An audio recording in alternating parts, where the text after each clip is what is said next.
رسول الله صلی الله علیه وسلم یتیم و د رسول الله صلی الله علیه وسلم والد چې وکنه حضرت عبدالله ندې شام ته تجارت لتلی و د مکی مکرمین به خلق شام ته تجارت لتلو نو په منځ کې به مدینه منوره راتله. رسول الله صلی الله علیه وسلم ماماګان چې د دام د مدینه منوره او د حضرت عبدالله چې د په مدینه منوره کې بیمار شو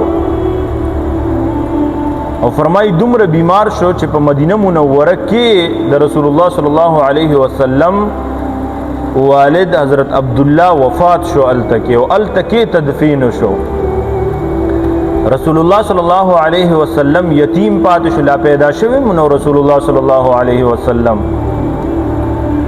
داسې سخت نبی علیہ الصلوۃ والسلام تیرې کړې دي. یقینا الم یجدک یتیما فآوى ووجدک ضالا فهدى. نبی علیہ الصلوۃ والسلام داسې عجیب زندگی تیرې کړې ده. فرمایي کله چې نبی علیہ الصلوۃ والسلام پیدا شو کنه نو د عربو به دا معمول وو چې دی به دا واړه کلو ته لیږلو د پرورش لپاره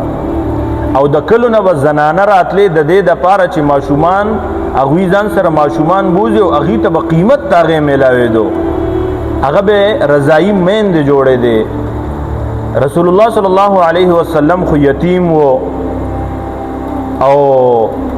غریب هم ډېر زیات غریبانان و نبی علیہ الصلوۃ والسلام، ځکه چې والد محترم وفات شوی و، یتیم ماشوم پاتې شو و. فرمای زنانه راغلی وې د ماشومانو د بوتلو د پاره، چا چې به نبی علیہ الصلوۃ والسلام ته کتو